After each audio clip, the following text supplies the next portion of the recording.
Dis-nous, quand cela arrivera-t-il et quel sera le signe de ton avènement et de la fin du monde?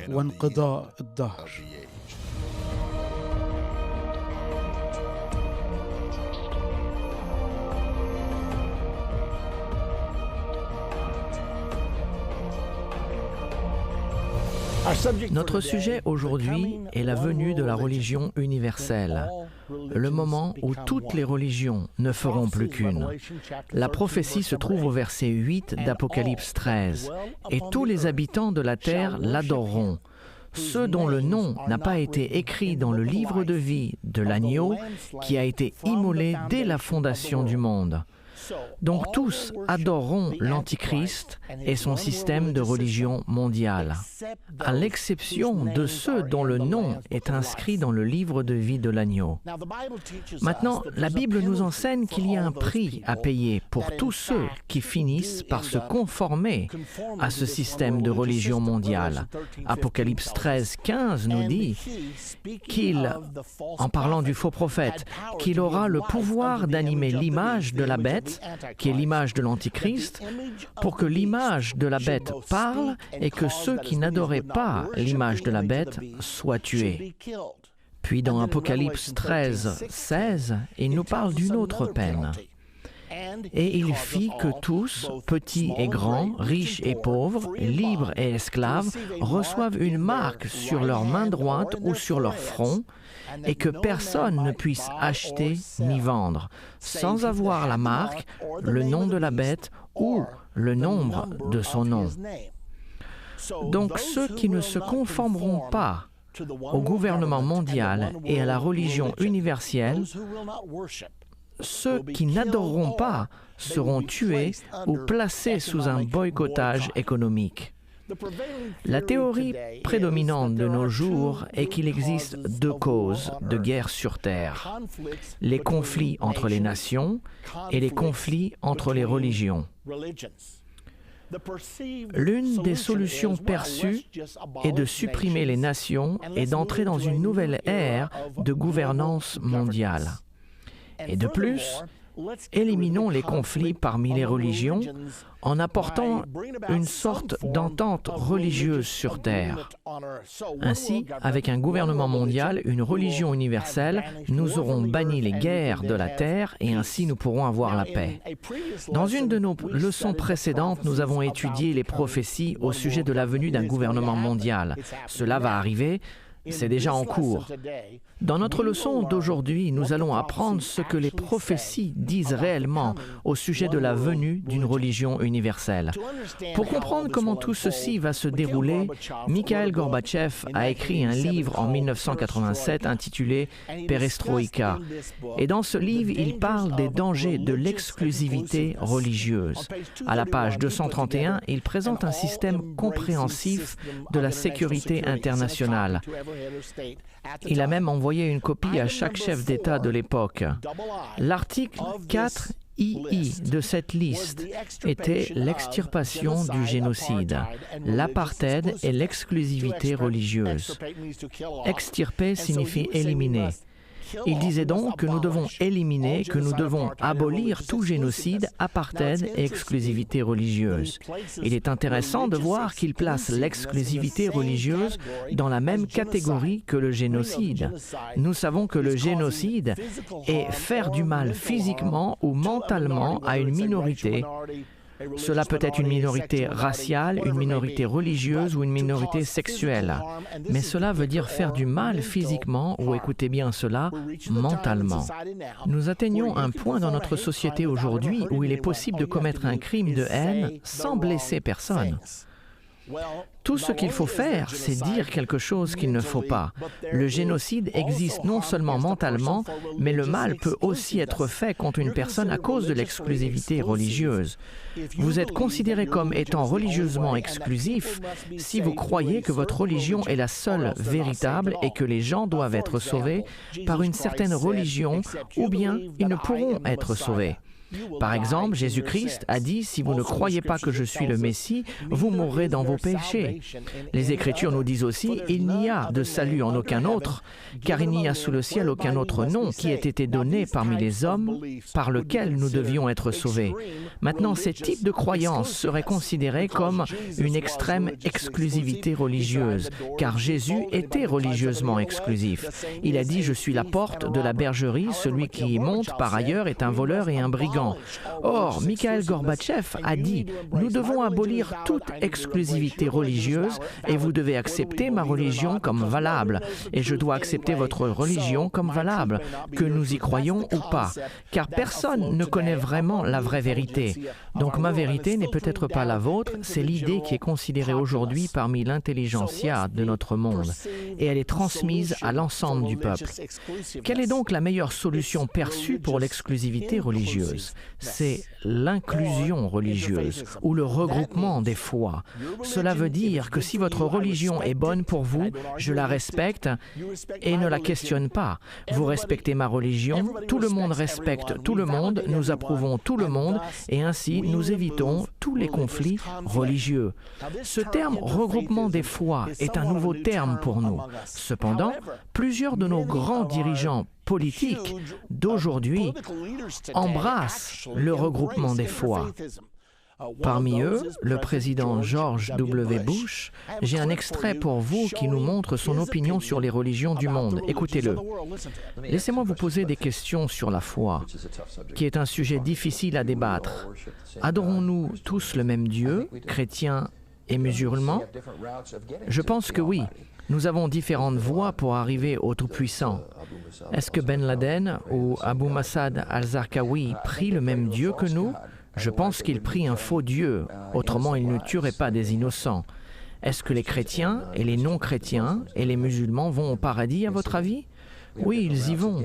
Nous avons des voies différentes pour y arriver, mais je veux que vous compreniez, je veux que vous qui écoutiez compreniez que je ne décide pas qui va au paradis. Le Dieu Tout-Puissant décide qui va au paradis. Voilà, vous l'avez entendu. Le président Bush dit que les musulmans, les juifs et les chrétiens prient tous le même Dieu et qu'ils iront tous au paradis. C'est ça que nous appelons l'inclusion religieuse ou le regroupement des foi. Maintenant, notre président actuel, Barack Obama, croit également au regroupement des foi et l'encourage à chaque occasion. Lors de son inauguration, 3 services religieux ont été faits.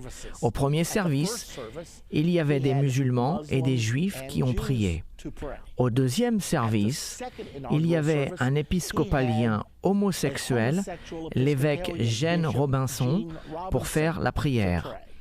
Et au troisième service, il y avait l'évangéliste Rick Warren qui a prié. Le président Obama a donc envoyé un puissant message que toutes ces religions sont légitimes et que je crois au regroupement des foi. Cependant, avant de bien comprendre le regroupement des foi, regardons le précurseur de ce fusionnement, l'œcuménisme. L'œcuménisme est tout simplement le mouvement initiant l'unité parmi les églises chrétiennes ou les dénominations. L'effort d'unifier tous les chrétiens et toutes les dénominations chrétiennes a réellement commencé avec le Vatican II en 1962. De ce concile, convoqué par le pape Jean XXIII, l'Église catholique romaine lança un appel à tous ceux qui l'ont quitté, en parlant des protestants, de revenir. L'irrésistible argument derrière l'appel aux protestants fut les paroles de Jésus. Afin que tous soient un comme toi, Père, tu es en moi, et comme je suis en toi, afin qu'eux aussi soient un en nous, pour que le monde croie que tu m'as envoyé. Cela se trouve dans Jean 17, 21. Et un autre passage nous dit « À ceci, tous connaîtront que vous êtes mes disciples, si vous avez de l'amour les uns pour les autres. » L'Église catholique a dit « Comment pouvons-nous gagner ce monde si nous, les chrétiens, nous sommes si divisés ?» Et ceci était très attrayant car, après tout, qui ne voudrait pas que tous les chrétiens soient réunis? Cependant, il y avait un problème. La faille mortelle du mouvement œcuménique, dès le début, était que cet appel à l'unité était basé sur un compromis plutôt que sur la vérité. Les vérités bibliques pour lesquelles nos ancêtres ont travaillé et sacrifié leur vie ont été mises de côté comme de vieilles choses obsolètes. Maintenant, si l'appel à l'unité avait été basé sur la vérité, que tous les croyants s'unissent et s'occupent des doctrines principales de la foi chrétienne, qu'ils prient et qu'ils étudient jusqu'à ce qu'ils pensent que ceci est correct, c'est ça que la Bible enseigne. Puis nous sommes tous d'accord et nous aurions pu avoir une vraie renaissance chrétienne. Cependant, ce n'était pas basé sur la vérité, mais sur le compromis. La doctrine est presque devenue un gros mot. Mais ce n'était pas une bonne idée car l'apôtre Paul a écrit à Timothée en disant « Veille sur toi-même et sur ton enseignement. Persévère dans ces choses. » Car en agissant ainsi, tu te sauveras toi-même et ceux qui t'écoutent. Paul a donc enseigné à Timothée que la doctrine était essentielle pour le salut. Mais dans le mouvement œcuménique, la doctrine est devenue un obstacle à l'unité. Et cela a marché, car entre 1962 et 1994, le mouvement œcuménique a rapidement grandi. Et en 1994, les catholiques, les luthériens, les méthodistes, les baptistes et même les juifs ont commencé à partager leur église, leur synagogue, leur pupitre. C'était étonnant de voir cela se passer, étant donné que ceci ne s'était jamais passé auparavant. Et en 1994, c'était en quelque sorte la culmination de tous les efforts œcuméniques. Et le 29 mars 1994, l'annonce a été faite qu'un accord avait été signé entre certains dirigeants évangéliques tels que Pat Robertson, Charles Colson et Bill Bright, le fondateur de Croisade pour Christ, ainsi que certains théologiens de l'Église catholique romaine. Cette déclaration faisait appel aux catholiques et aux protestants ensemble, disant que, puisque chaque personne qui confesse sa foi en Jésus-Christ est sauvée, que les catholiques, les protestants et les évangéliques ne devraient plus viser sur les membres d'une autre communauté afin de les convertir. Cet accord suppose que les différences entre les doctrines ne comptent plus, mais qu'elles sont tout simplement des obstacles qui divisent l'unité chrétienne. Cette déclaration, annonçant la signature de ce document, a paru dans un article de l'Indianapolis Star le 30 mars 1994.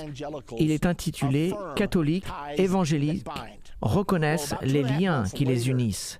Et environ 2 mois et demi plus tard, en juin 1994, la Convention baptiste du Sud, qui est la plus grande dénomination protestante de l'Amérique, a voté à l'unanimité l'endossement d'une déclaration pour l'unité avec les catholiques en dépit des différences théologiques. Le rapport de l'édition du 17 juin 1994 de l'Indianapolis Star a dit « Faisant un grand pas en direction dans l'œcuménisme, les baptistes du Sud ont dit que les croyants nés de nouveau se trouvent dans toutes les dénominations chrétiennes et ont encouragé un discours baptiste catholique. » Le titre de l'article, « Les baptistes du Sud adoptent les catholiques, la plus grande dénomination protestante ». Eh bien, en 1999, la touche finale du mouvement œcuménique a été mise en place. Les luthériens et les catholiques ont signé une déclaration conjointe pour la justification par la foi. L'annonce disait: c'est un accord monumental, un grand exploit du dialogue œcuménique engendré par le Vatican II qui a failli ne pas se réaliser. En dépit de son image publique, en tant qu'opposé au mouvement œcuménique, l'homme reconnu par les deux côtés comme celui qui a sauvé ce document, et cette déclaration n'est autre que celle du cardinal Joseph Ratzinger, le chef de la congrégation de la doctrine de la foi du Vatican. Cet homme est maintenant maintenant le pape Benoît XVI. La signature a eu lieu le 31 octobre, le jour de l'anniversaire où Martin Luther a cloué ses 95 thèses sur la porte de la cathédrale de Wittenberg, causant ainsi le déclenchement de la réforme protestante. Nous voilà donc à la date de son anniversaire. La réforme protestante a eu lieu à cause de la justification par la foi. Martin Luther a rendu cette expression célèbre « le juste vivra par la foi ». Donc ensemble, les luthériens et les catholiques ont alors rédigé un document théologique pour expliquer la signification. Ainsi, la chose qui a causé la réforme est maintenant mise de côté et adoptée. Alors pourquoi les églises ne se réunissent-elles pas? C'est ce qu'il s'est produit le 31 octobre 1999. Ainsi, le problème qui a suscité la réforme est résolu. La plupart des dénominations chrétiennes considèrent les autres groupes chrétiens comme sauvés. L'œcuménisme étant considéré par la plupart comme un fait acquis. Ainsi, le point d'intérêt bascule de l'œcuménisme au regroupement des foi. Revenons à la première rencontre du regroupement des foi. En 1893, le premier parlement des religions du monde s'est tenu à Chicago. Son objectif était de cultiver l'harmonie parmi les communautés religieuses et spirituelles dans le monde et d'encourager leur engagement envers le monde avec ses établissements de conduite afin d'avoir un monde juste, paisible et durable. En fait, ils étaient bien en avance sur leur temps, car peu de choses étaient accomplies pour le regroupement des foi pendant environ 80 ans. Mais en 1985, le pape Jean-Paul II a fait une déclaration stupéfiante, qu'il pensait que les musulmans et les chrétiens adoraient le même Dieu. C'était au mois d'août en 1985 que le pape Jean-Paul II visitait le Maroc après avoir été invité par le roi Hassan II. Il était le premier pape à visiter officiellement un pays islamique sur l'invitation de son chef religieux. Et là, lors d'une assemblée historique, au milieu de milliers de jeunes musulmans, dans le stade de Casablanca, il a souligné que nous croyons au même Dieu. Le Dieu unique, le Dieu vivant. Pensez un peu, les musulmans et les chrétiens qui croient au même Dieu. Les chrétiens croient que Jésus-Christ est Dieu. Les musulmans ne croient pas que Jésus est Dieu. Les chrétiens croient que Jésus est mort sur la croix et que le seul plan du salut est au travers du sang du calvaire. Les musulmans nient que Jésus soit mort sur la croix. Nous faisons donc ici d'énormes bonds de foi aveuglément. Et ceci a continué jusqu'en 1986, quand le pape Jean-Paul II a appelé à une journée mondiale de prière. Le pape Jean-Paul II était convaincu que la prière pourrait réunir les croyants, une idée qui a inspiré en 1986 la journée mondiale de prière pour la paix à Assise en Italie. Ce rassemblement sans précédent à l'invitation du pape a attiré ses dirigeants juifs, bouddhistes, shintoïstes, musulmans, zoroastriens, hindous, unitariens, africains traditionnels, des Indiens d'Amérique et beaucoup d'autres sous le toit de la basilique de Saint-Francis. Tous ont prié côte à côte avec des dirigeants catholiques, orthodoxes et des protestants pour la paix dans le monde. Et il semblerait qu'il y avait du bon dans tout cela. Chacun d'entre nous, je pense, pourrait dire que ce serait une bonne chose que tout le monde descende leurs barrières, qu'ils s'unissent ensemble et prient le Dieu en qui ils croient. Cependant, avant de décider que ce soit une bonne chose, j'aimerais vous poser cette question. Pouvez-vous imaginer le prophète Élie dans l'Ancien Testament se réunir en regroupant leur foi dans une réunion de prière avec les prophètes de Baal et les autres prophètes de la région? Je pense pas. Nous savons qu'il ne l'aurait pas fait si vous connaissez votre Bible. La question que nous devons donc nous poser, Élie avait-il tort à l'époque ou avons-nous tort aujourd'hui? Nous devons nous poser cette question car l'humanité s'est souvent égarée. Poursuivons. Finalement, en 1993, au Parlement des religions du monde à Chicago, qui était le 100e anniversaire du premier Parlement des religions du monde, qui s'était lui-même aussi tenu à Chicago. Des catholiques, des protestants, des hindous, des juifs, des musulmans, des sikhs, des asturiens, des vicans, qui entre parenthèses sont des sorcières, des indigènes et beaucoup d'autres ont participé. Le Parlement des religions du monde de 1993 a adopté une éthique mondiale, écrite par le célèbre théologien catholique Hans Kung. Une éthique mondiale est une déclaration de croyance mondiale. L'essentiel de l'éthique mondiale peut être réuni en 3 citations dans ce document. Premièrement, nous affirmons qu'un ensemble de valeurs de base se trouve dans les enseignements des religions et que celles-ci forment la base pour une éthique mondiale dans laquelle toutes les religions peuvent se retrouver. Deuxièmement, il existe déjà des anciennes directives pour la conduite humaine qui se trouvent dans les enseignements des religions du monde et qui sont la condition pour un ordre mondial durable. Ordre mondial durable, je reconnais cette expression. C'est dans cette direction que nous allons, n'est-ce pas? Numéro 3, nous devons enterrer nos petites différences pour la cause de la communauté mondiale en exerçant une culture de solidarité et de rapport. Enterrer nos petites différences telles que Jésus est-il Dieu ou pas? Était-il le Messie ou pas? A-t-il été crucifié sur la croix ou pas? Ou bien Allah est-il Dieu? Ou Jéhovah est-il Dieu? Ou Braham est-il Dieu?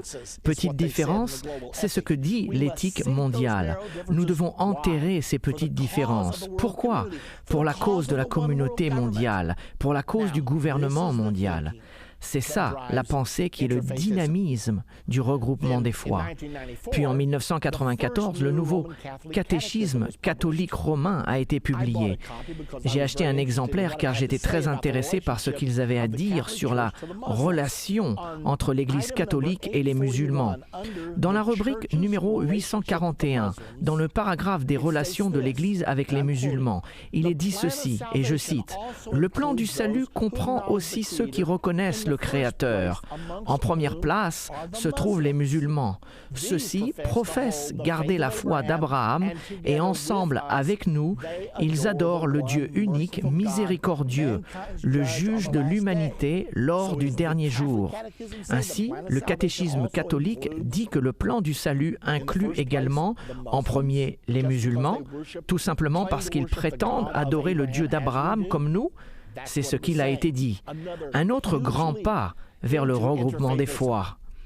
Monsieur Robert Muller était secrétaire général adjoint sous 3 différents secrétaires généraux aux Nations Unies. Il a travaillé à l'ONU pendant 38 ans. Je l'ai interviewé dans une de nos émissions de radio Politique et Religion et il m'a déclaré « Nous avons réuni le monde autant que possible politiquement ». Il préconisait ouvertement un gouvernement mondial. Mais il a dit « Nous sommes coincés, nous ne pouvons aller plus loin car pour créer un vrai gouvernement mondial, le monde doit se rapprocher spirituellement. » Puis il a dit, ce qu'il nous faut, c'est une nation unie des religions. Il a dit, les dirigeants politiques se rencontrent quotidiennement à l'ONU et ils discutent ensemble. Jusqu'à ce jour, nous avons un tel consensus d'opinion que nous avons une communauté mondiale. La communauté mondiale dit ceci, la communauté mondiale dit cela. Mais il a dit que les dirigeants religieux ne s'adressent même pas la parole pour la plupart du temps. Nous avons besoin d'une nation unie des religions. Enfin, je n'étais donc pas surpris quand, quelques années plus tard, j'ai vu l'annonce qu'un entretien œcuménique pour les dirigeants politiques et les dirigeants religieux aurait lieu à San Francisco en commémoration du 50e anniversaire de la signature de la Charte de l'ONU. C'était le 26 juin 1995, exactement 50 ans après que la Charte de l'ONU fut signée. L'entretien fut organisé par l'évêque William Swing de l'Église épiscopale de San Francisco.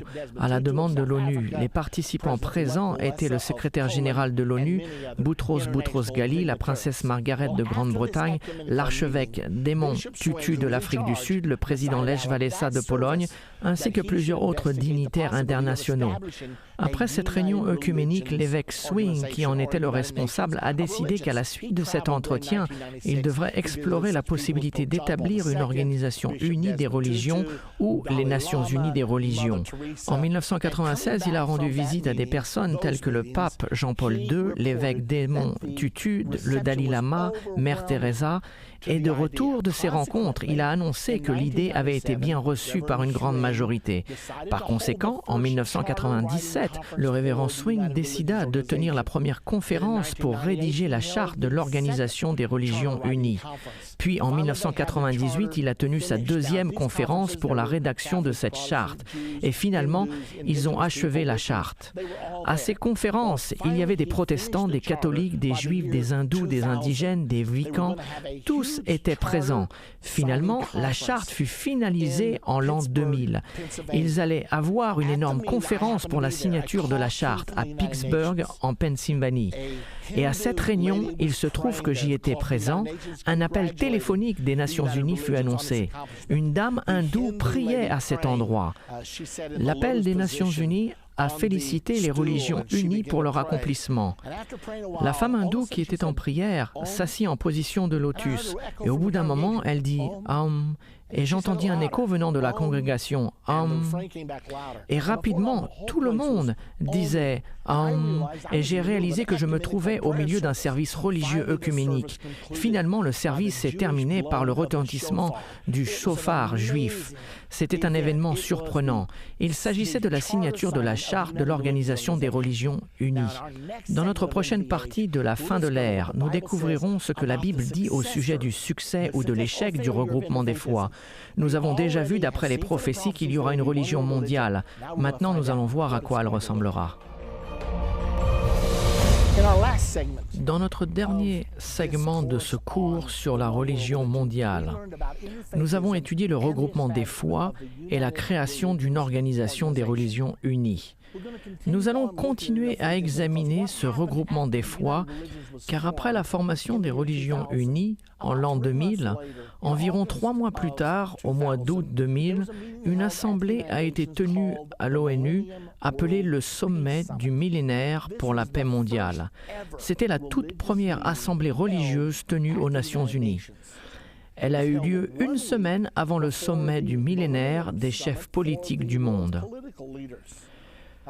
Le concept derrière cette assemblée était « Nous devons apporter une entente entre les chefs religieux et les chefs politiques du monde ». Cette assemblée a été subventionnée par M. Ted Turner, qui avait fait une donation d'1 milliard de dollars aux Nations Unies. Puisqu'il avait avancé l'argent, Ted Turner a été l'orateur principal de la conférence. Environ 1000 chefs religieux des 4 coins du monde y ont participé. Le but de ce sommet de la paix mondiale était de réunir et de coordonner la direction religieuse et spirituelle en tant qu'allié de l'interreligion aux Nations Unies dans sa poursuite de la paix, de la compréhension mondiale et de la coopération internationale. Les résultats du sommet de la paix mondiale, et rappelez-vous que c'était en l'an 2000, le tournant du millénium, ça n'arrive qu'une fois tous les 1000 ans, donc les attentes étaient très grandes. Lors de cette assemblée, les chefs religieux ont signé premièrement une déclaration pour la paix mondiale et ils ont également établi ce qui est probablement le plus important, le Conseil consultatif international des chefs religieux. C'est une liaison entre les chefs religieux et les chefs politiques du monde. Le but était d'engager les chefs religieux à mettre en avant le programme de la communauté mondiale ou du gouvernement mondial plutôt que de le contrer. La raison pour laquelle cela était si important, c'est que les chefs politiques ont réalisé que les chefs religieux pouvaient saboter leurs efforts. Après tout, ce sont les chefs religieux qui se trouvent en face de leur congrégation chaque semaine. De plus, ils consacrent leurs bébés, ils marient leurs jeunes, ils enterrent leurs morts, ils sont reçus chez eux, leur influence est si grande. Et bien sûr, c'est ce que M. Muller a dit quand il a parlé de notre besoin d'une nation unie des religions. Donc ils ont établi ce conseil de liaison pour consulter avec les chefs politiques du monde afin d'apporter cette union entre la politique et la religion, entre les pouvoirs politiques du monde et les chefs religieux du monde. Donc, la mission a été accomplie, c'est ce qu'ils ont mis en place. Une semaine plus tard, les chefs politiques se sont rendus aux Nations Unies pour le sommet du millénaire de l'ONU. Une fois de plus, c'était le tournant du millénium. Les attentes étaient très grandes, la participation était très importante. Ils ont fait plusieurs choses lors de cette réunion, mais la chose principale était l'adoption des objectifs du millénaire pour le développement, OMD. Il existe 8 OMD tels que le développement durable, le partenariat mondial, etc. Vous pouvez lire au sujet de toutes ces choses en allant sur le site de l'ONU. Cependant, le vrai programme du nouvel ordre mondial était de fonder les objectifs du millénaire pour le développement et qu'ainsi toutes les nations du monde travailleraient ensemble pour atteindre ces buts. Ce qui s'est produit, c'est qu'ils ont adopté un programme, un agenda pour le système du gouvernement mondial et ont intégré aux objectifs millénaires pour le développement un plan de redistribution massive des richesses. La redistribution massive des richesses, comme vous le savez, est l'idée principale de la plateforme du socialisme international ou du communisme. Nous avons donc déterminé l'objectif pour un programme socialiste international, géré entièrement par les Nations Unies avec la coopération des religions du monde. Et les efforts de l'interreligion ont persisté. En 2002, le pape Jean-Paul II a dirigé une fois de plus un service interreligieux à Assise, en Italie. Ainsi, le concept d'interreligion était lancé. Tony Blair, un dirigeant très influent dans notre monde et que nous connaissons tous très bien. Il était le premier ministre de la Grande-Bretagne pendant de nombreuses années. Cependant, en 2007, il a annoncé qu'il allait quitter ses fonctions de premier ministre. Les rumeurs ont également dit qu'il allait se convertir au catholicisme. Cependant, il ne l'a pas fait pendant qu'il était au pouvoir car le Premier ministre de la Grande-Bretagne est le chef de l'Église épiscopalienne ou anglicane. Il a donc attendu la fin de son mandat. Puis quelques mois plus tard, il s'est converti au catholicisme. Mais ce n'était pas tout, car l'année suivante, en 2008, il a fondé une nouvelle organisation appelée la Fondation Tony Blair pour la foi. Et il a dit, « Puisque la mondialisation nous rapproche tous, nous avons besoin d'une fondation pour rééduquer le monde, de sorte que les religions puissent apprendre à s'entendre dans cette société qui se rapproche de plus en plus. » Il a même lancé un cursus à l'université de Yale appelé Foi et mondialisation et il en est devenu conférencier. Ce cours est maintenant donné dans d'autres universités prestigieuses. De plus, en 2010, se rendant compte qu'il devait atteindre plus qu'une poignée d'universités prestigieuses, il a lancé un nouveau cursus appelé Face à la foi. C'était un projet destiné aux lycéens dans le monde. Il s'est engagé en partenariat avec Bill Clinton dans son initiative mondiale et ils ont décidé de promouvoir ce nouveau programme aux écoles dans le monde entier. L'idée est la suivante. Chaque élève aura un ordinateur sur son bureau qui sera en contact avec une autre personne d'une autre religion quelque part dans le monde. Un chrétien pourra être en contact avec un musulman avec un bouddhiste ou un bouddhiste avec un juif. Et ces jeunes communiqueront entre eux. Ils feront connaissance et surtout, ils accentueront leurs points communs pour ainsi pouvoir se rapprocher. Souvenez-vous de l'éthique mondiale rédigée par M. Hans Kung. Cela faisait partie de cette idée. Nous sommes d'accord sur le fait que nous devons noyer les petites différences qui nous séparent afin que nous puissions en fait former une communauté mondiale. Le rêve est donc un gouvernement mondial et une religion mondiale. Vous voyez ici l'apogée du mouvement interreligieux. Le pape Jean-Paul II, et ceci est arrivé le 6 mai 2001 dans une mosquée à Damas en Syrie, on voit le pape embrasser le Coran. Surprenant. Il est presque difficile de le croire. Et aux dernières nouvelles de l'interreligion, en 2011, le pape Benoît XVI a déjà annoncé qu'il retournerait à Assise en Italie et qu'il inviterait toutes les religions, une fois de plus, à faire une prière collective. Bien, faisons une pause et voyons de quoi il s'agit vraiment. L'interreligion reconnaît qu'il existe deux religions principales sur la terre, l'islam et le christianisme. L'islam dit avoir environ 1,57 milliard d'adhérents, ce qui représente 23% de la population du monde. Le christianisme dit avoir 2,2 milliards d'adhérents, ce qui représente 33% de la population. Vous avez donc 1,1 milliard de catholiques, 1,1 milliard de protestants, et ensemble, entre l'islam et le christianisme, vous avez 56% de la population du monde. Ainsi, les interreligieux pensent que s'il est possible d'obtenir une coopération entre les musulmans et les chrétiens, si ces deux religions peuvent former une alliance entre elles, elles pourraient réunir le monde. Cependant, nous devons nous demander, est-ce que l'interreligion sera un succès? Les dirigeants européens sont d'accord pour dire que le mouvement multiculturaliste a échoué. Depuis quelque temps, et en Europe particulièrement, l'islam est devenu tellement important que les dirigeants de l'Europe ont essayé d'avoir un esprit ouvert et compréhensif et leur ont accordé une certaine liberté d'action. Mais ce qu'ils ont découvert, c'est que les musulmans ne sont pas intéressés par s'intégrer à la société française, la société allemande ou la société anglaise. Mais ils veulent venir et devenir si importants qu'ils changeront la société dans laquelle ils sont pour qu'elle devienne comme eux. Ainsi, récemment, le président français Nicolas Sarkozy a suivi l'exemple du Premier ministre britannique David Cameron et de la chancelière allemande Angela Merkel. M. Sarkozy a dit « c'est un échec ». La vérité est que dans toutes nos démocraties, nous avons été trop concernés par l'identité des nouveaux venus et pas assez par l'identité du pays qui les accueille. Madame Merkel a dit « le multiculturalisme a totalement échoué en Allemagne ». Monsieur Cameron en Angleterre a dit « il a été la cause pour de jeunes musulmans britanniques d'être vulnérables au radicalisme ». L'interreligion a-t-elle donc échoué? Sera-t-elle la religion de l'Antichrist et du faux prophète, du gouvernement mondial et de la religion mondiale des derniers temps? Ou, si c'était un échec, à quoi devons-nous nous attendre? Il y a eu beaucoup d'autres articles écrits ces dernières années concernant un possible désaccord entre les civilisations, car l'islam est si différente et si ancrée dans ses croyances qu'aux yeux des sociétés occidentales, beaucoup ont dit « ça ne marchera jamais ».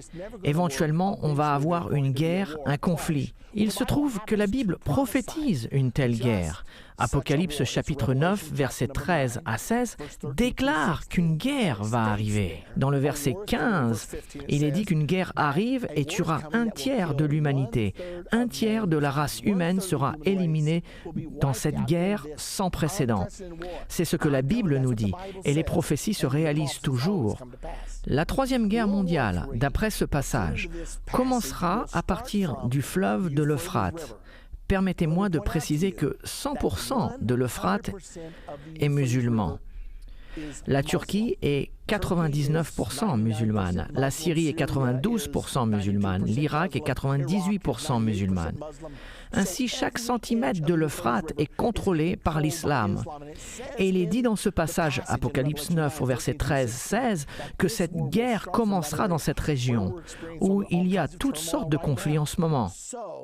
La guerre va donc impliquer l'islam et les États-Unis y participeront sûrement puisqu'ils sont la puissance principale dans le Moyen-Orient en ce moment. Nous avons des troupes partout. Nous avons 236 000 soldats dans le bassin de l'Euphrate actuellement. Nous sommes engagés dans chaque conflit, que ce soit l'Irak, l'Afghanistan ou le Pakistan. Peu importe l'endroit dont vous parlez, dernièrement la Libye, les États-Unis finissent par y être impliqués. Les États-Unis possèdent également la puissance nucléaire capable de tuer le tiers de l'humanité. Quelles seraient les conséquences de cette guerre? D'après les prophéties, il semblerait que l'islam fera partie d'un grand pourcentage des 2,3 milliards de morts. L'islam a une population de 1,57 milliard de personnes. Cela signifie qu'un plus grand nombre que la population islamique doit périr, mais il apparaît selon les prophéties que l'islam sera en grande partie éliminé dans cette prochaine guerre. Comment en sommes-nous sûrs? Nous avons deux images prophétiques du monde après la Troisième Guerre mondiale. Nous avons deux images du monde pendant les 3 dernières années et demie avant la bataille d'Armageddon. Apocalypse 13 nous dépeint 2 bêtes formant une alliance ensemble. La première bête représente le gouvernement mondial de l'Antichrist et la deuxième bête représente la religion mondiale menée par le faux prophète. Cette image, la même image, qui est donnée dans Apocalypse 13, est également dans Apocalypse 17 et 18. Elle prophétise une alliance entre un gouvernement mondial et une religion mondiale. Ces deux prophéties montrent le monde tel qu'il sera juste avant la bataille d'Armageddon et la deuxième venue de Jésus-Christ. Arrêtons-nous un moment pour remarquer combien de temps le livre d'Apocalypse consacre à l'arrivée de ce système religieux mondial. Apparemment, il est très important à nous tous qui vivons dans les derniers temps de comprendre le rôle de cette religion mondiale.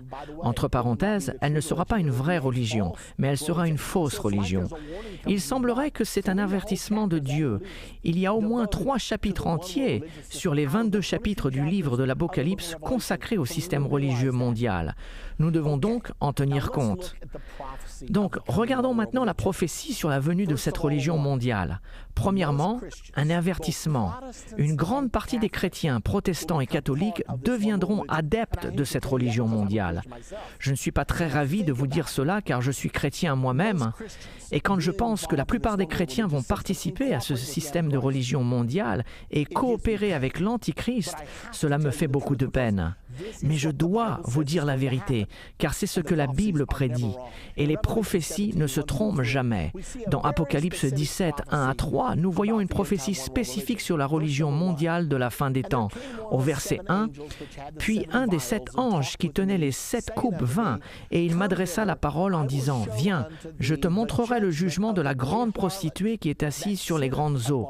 C'est avec elle que les rois de la terre se sont livrés à la débauche, et c'est du vin de sa débauche que les habitants de la terre se sont enivrés. Puis il me transporta en esprit dans un désert, et je vis une femme assise sur une bête écarlate. Il s'agit d'une bête rouge, pleine de noms de blasphème, ayant 7 têtes et 10 cornes. La première chose sur laquelle je veux attirer votre attention est que la personne qui parle à Jean lui a dit « Je te montrerai le jugement de la grande prostituée ». Il s'agit donc d'un avertissement que le jugement va arriver. Et lorsqu'on continue, laissez-moi vous rappeler que cette bête d'Apocalypse 17 est la même bête à 7 têtes et 10 cornes qui symbolise le gouvernement mondial d'Apocalypse 13. Ainsi, la bête d'Apocalypse 17 et la bête d'Apocalypse 13 est la même bête. Laissez-moi aussi vous rappeler que la bête d'Apocalypse 13 a le corps d'un léopard, l'Allemagne, les pattes d'ours, la Russie, la gueule d'un lion, la Grande-Bretagne, et les 10 cornes du royaume à 10 cornes, la coalition de 10 nations qui sortira de l'Union européenne. Il s'agit donc d'un système de gouvernement mondial venant de l'Europe. Ça, c'est la bête d'Apocalypse 13.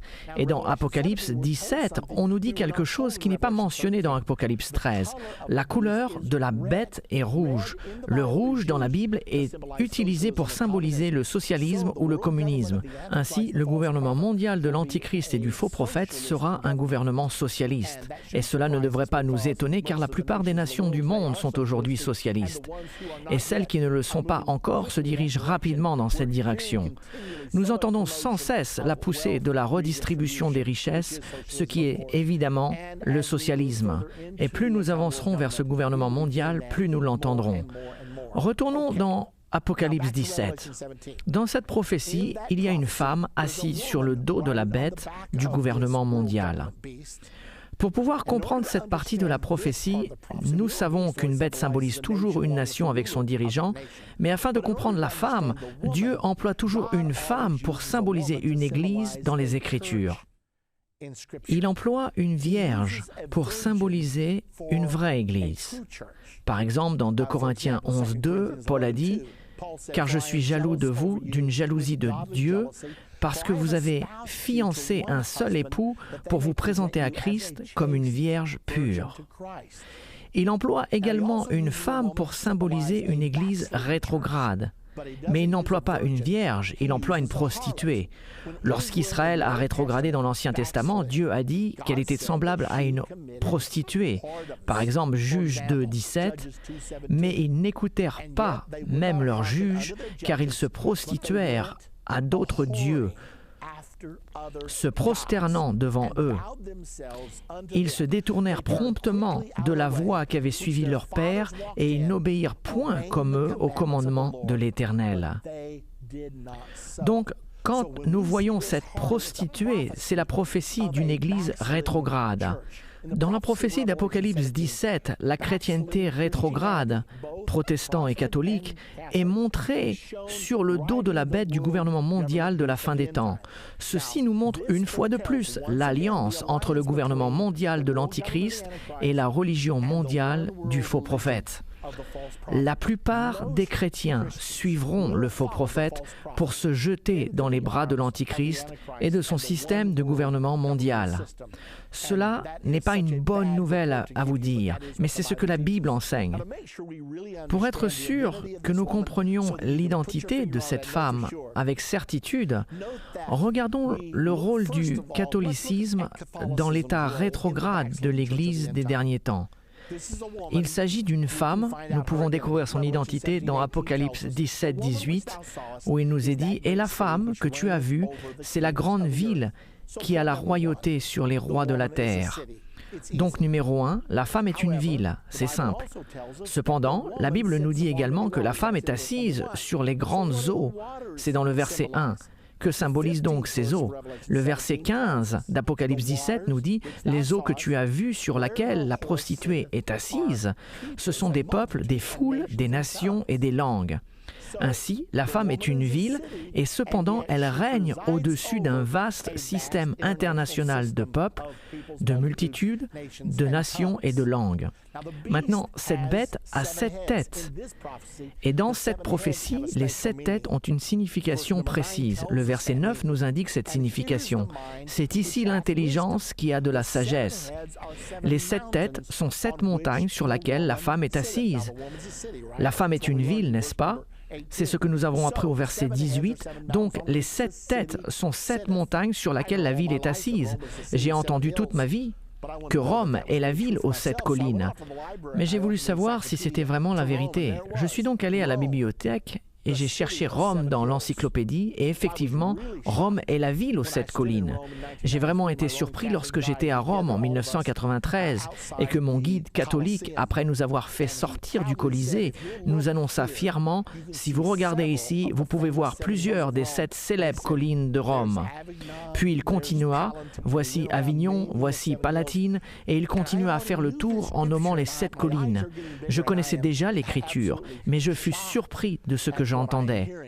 Un autre indice de l'identité de la femme est au verset 4. Cette femme était vêtue de pourpre et d'écarlate et parée d'or, de pierres précieuses et de perles.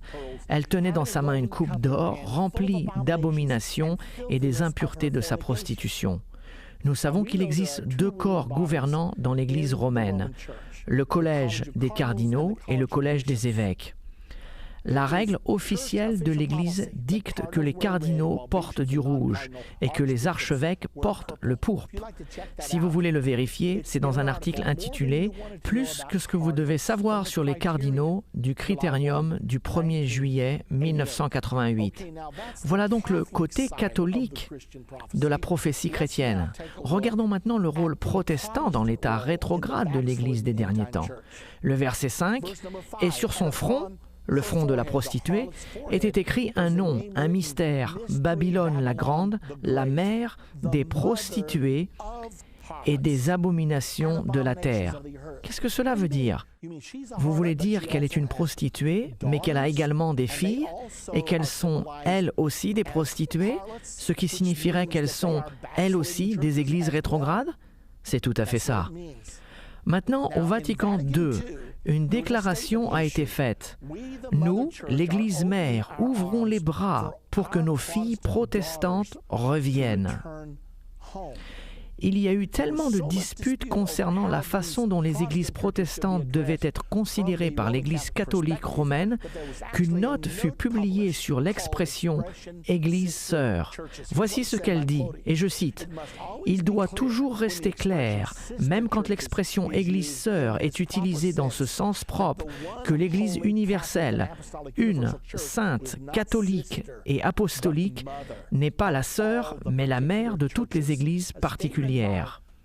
Déclaration faite par le cardinal Ratzinger. Cela vient de l'article 10 du 30 juin 2000 de catholiqueculture.org. Dois-je vous rappeler que le cardinal Ratzinger est aujourd'hui le pape Benoît XVI? Et il pense que l'Église catholique romaine est l'Église mère et que toutes les églises protestantes sont ses filles. Et il le dit précisément ici, vous pouvez le voir par vous-même. Le plus choquant dans tout ceci est que la Bible enseigne que les chrétiens qui ont rétrogradé participeront à la grande tribulation. J'aimerais que cela ne soit pas vrai. En tant que chrétien, il serait plus facile pour moi de dire « Oh, les musulmans vont infliger la grande tribulation sur la terre ». Mais je ne peux pas vous dire cela, car la prophétie nous raconte une histoire différente, et les prophéties s'accomplissent toujours. Je me dois donc de vous dire, à vous et à moi-même, ce que la Bible nous dit. Et même si vous vous dites, je ne vois pas comment on pourrait en arriver là, si la Bible le dit, vous pouvez en être sûr, cela va arriver. Avons-nous déjà eu des chrétiens persécutant d'autres chrétiens? Absolument. Il y a eu des cas de protestants persécutant des catholiques. En 1563, l'anticatholicisme en Angleterre s'est envolé quand le livre des martyrs de John Foxe a été publié. De même, les catholiques ont persécuté les protestants. Pendant le Saint-Empire romain, aucune religion en dehors du catholicisme n'était permise. Les gens étaient brûlés au bûcher. Que devons-nous donc faire? Qu'est-ce que la Bible nous dit de faire si cela arrive aux chrétiens aujourd'hui? Apocalypse 18:4 nous donne la réponse. Et j'entendis du ciel une autre voix qui disait « Sortez du milieu d'elle, mon peuple, afin que vous ne participiez point à ses péchés et que vous n'ayez point de part à ses fléaux. » Nous devons retourner à un véritable christianisme biblique. Comment pouvons-nous le faire? Nous devons reprendre l'étude de notre Bible, pas seulement nos livres religieux. Nous devons nous humilier dans la prière quotidienne et retourner au modèle qui nous est montré dans le livre des Actes. Ayons un vrai réveil chrétien de la fin des temps et ayons-le ensemble.